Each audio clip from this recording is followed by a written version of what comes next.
Hey everybody, it's been a couple of weeks and I know I haven't done anything video-wise in a while. I've done some podcasting during the week, but I usually do these videos on Friday when I have the day off.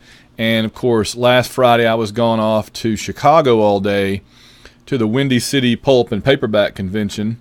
This was the probably the 11th one I've done since I first started going back in the middle of the last decade. And not to toot my own horn, but toot, I had to go up there to pick up the trophy. Oh, I should have brought it down here to show you, but I won the trophy for Best Novel of the Year for 2016 publication for the Sentinels Volume 8, The Dark Crusade. And Chris Kohler, the artist on the series, he's done 5 illustrations in every book, and plus the covers for this current trilogy, he won for Best Interior Artist. And I'm so excited for Chris. I'm so happy for myself, too, obviously. Hopefully this will help the Sentinels get a little more publicity and get a little more attention, and people pick it up and check it out and try it, because that's what I really want more than anything else. I just want people to check it out and enjoy it, and feel like I'm doing something people actually will enjoy. So hopefully if you haven't read the Sentinels, now they've got a trophy just for them, so go check that out. They're on Amazon. They're also on Audible. So they're in paperback, both as separate books and as omnibus books. They are on Kindle individually, and they are on Audible. The first 2 are on Audible, and number 3 is coming soon. Pete Mylan, who's fantastic, is doing the audio. Okay. This is just going to be one of my short recommendation videos, because I haven't got to do one in a couple of weeks. And I was thinking, what have I been enjoying lately that I want to tell everybody about that they may not know about? And the thing, I'm just looking for my little list of people to thank. Okay. And the thing that came to mind is X-O MANOWAR. Now, some of you know that I pretty much quit reading mainstream comics in 2011. It had gotten to the point where I was buying the same issues every month that I'd always bought, the same series. I was buying Iron Man and Captain America and the Avengers and Green Lantern and the ones that I've always enjoyed, my favorite characters, Guardians of the Galaxy, stuff like that. But I really just wasn't reading many of them anymore, and I decided finally that there was no point in buying comics, paying $3 or $4, $5 a piece for them in some cases. I'm sure they've gone up since then. If I wasn't really enjoying them. The only thing there for a while I was buying was when occasionally Darwin Cook would do a new Parker, the criminal that Richard Stark wrote, when Donald Westlake writing as Richard Stark. And those were wonderful, and I was just devastated when Darwin Cook passed away a couple of years ago, because we won't, obviously for him, but also because we're not going to get any more of those Parker adaptations. I was just looking behind me to see if I have. Yeah, here we are. I'll probably do a show where I recommend these too, but I'll go ahead and show it to you now. This is the beautiful hardcover editions. You can see how thick they are too, of Richard Stark's Parker books. This is The Hunter, the first book, just to give you a sense of what it looks like. And find a good, yeah. See, just gorgeous. He uses like one color or he used like one color of ink to run through the whole book. So I'll do a show just on these coming up. In fact, I'm going to leave this one out so I'll remember to do a show on Parker coming up, and I will definitely do that. But that's not what but that just brings me to, I went a long time and that was the only comic related thing I was reading. But lately I've been reading 2 things, and I've been reading them on my iPad, either through Kindle or through Comixology. And now that Amazon owns Comixology, it's essentially the same thing. And that is X-O MANOWAR. X-O MANOWAR, here's like a current issue. I wouldn't even have one to show you, and this is not even a great cover because you can barely see X-O. Let me see if I can get it up there where you can see him. And he wears that sort of orange and blue, light orange armor. There's the header, and it's a Valiant book. In there, I think their 3rd incarnation of Valiant now. But this is a series that began back in 1992 when Valiant first started, and you had Bob Layton, who had done the inking and co-writing with David Michelinie on Iron Man back in the day and Hercules. And Leighton's great. And he had started it. I think Barry Windsor Smith was involved early on too, and a few others. It started in '92, ran through about '96, but it's just hard for any comic book to make it if it's not one of the big, Marvel or DC.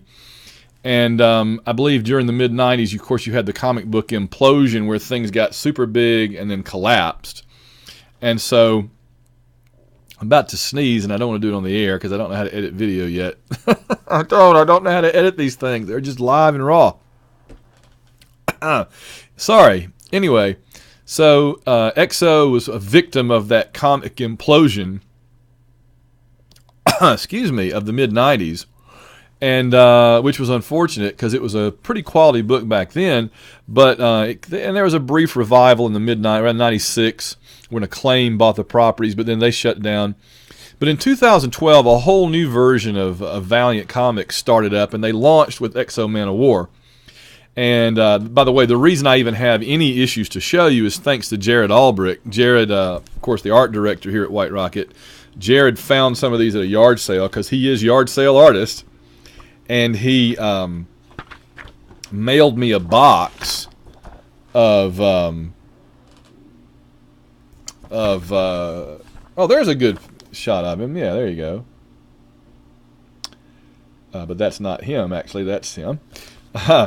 But Jared mailed me a box of issues that he found, and so I had some to show you. But I've been reading them on Kindle, on Comixology, on my iPad. And the iPad is just the ideal thing to read comics on. In fact, my goal, if I can save up next year, is to get an iPad Pro, one of those really big ones, so I can see things, movies and comics and everything, big format. That's my big plan, hopefully. But anyway, the thing about X-O, let me just give you a little background on his story and who he is and everything.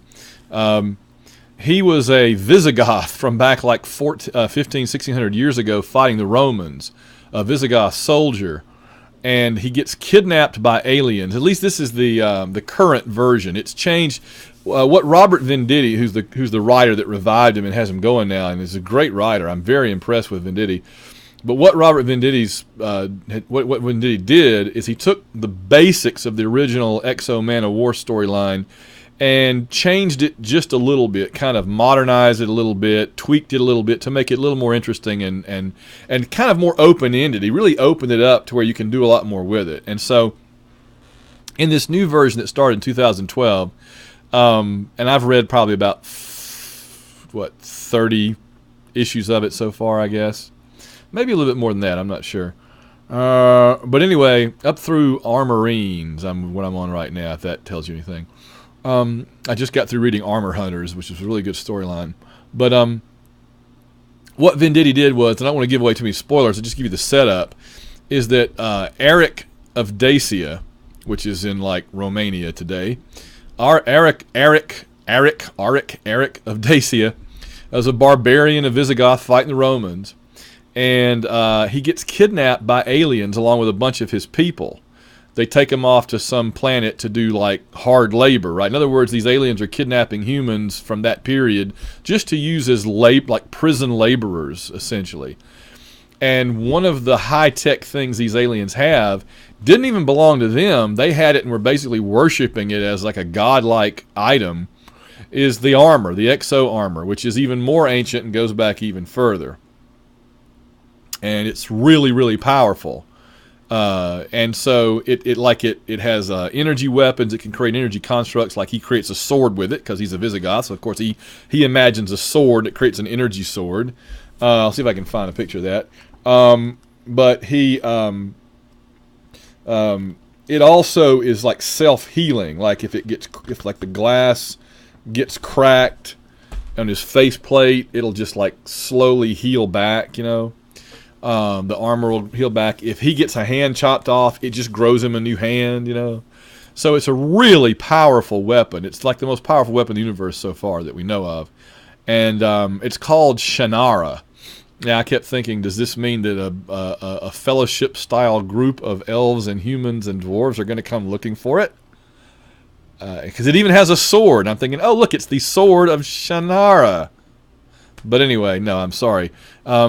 So anyway, yeah, it's a really fun story because I think what really gives it that extra oomph to it, right, is that other characters that have high-tech weapons, like Tony Stark with the Iron Man armor, Bruce Wayne with the Batman gadgets and outfit and everything, these are all like contemporary, really smart guys who know who built it themselves probably, and know how everything works and are using it like that.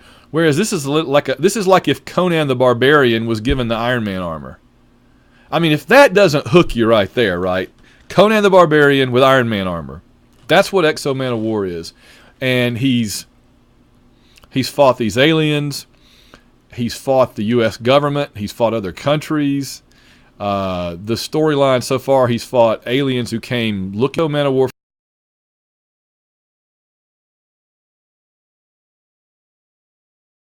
from Valiant.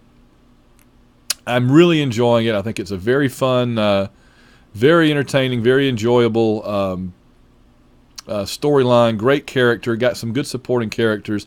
And one other thing about it is that the story keeps changing. And I like that, right? It's not like they found their formula and then it's just like a new adventure of that, a new adventure of that, a new adventure of that. No. Every 3 or 4, 5, 6, 7 issues, the basics of the story changes again, and he's in a whole new situation to some degree. That's pretty good, and Venditti's obviously got this all plotted out way in advance to run well on into the future. So X-O Manowar, I give it 5 stars, and I say check it out. I think you'll enjoy it. All right, we're going to get on out of here. Thanks to all our patrons. I think I'm going to make this a free show. I kind of like the recommendation shows to be free, but if you're watching this and you're not already a patron of White Rocket and all the work that we're doing here with these videos, please go to Patreon, Patreon, patreon.com, and just search Van Allen Plexico, or Van Plexico, probably get it to you. Plexico will probably get you right to me, Plexico, like Mexico, Plexico. And, for just like $1 a month, you can be in on all the secret stuff, all the behind-the-scenes stuff. I've been posting art that Chris Kohler's been doing for the Sentinels books. And, we'll be posting new pages occasionally from the Cold Lightning graphic novel. And anything else we're working on. We're also working on, we're in the very preliminary stages. John Ringer and I are working on a new Auburn-related project that's separate from the Wishbone.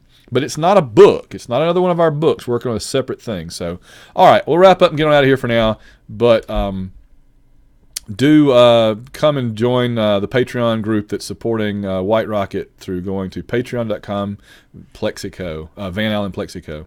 Okay, gang, I got another one to do, and I'll bust that out real fast, and that'll be it for this weekend. See you down the road.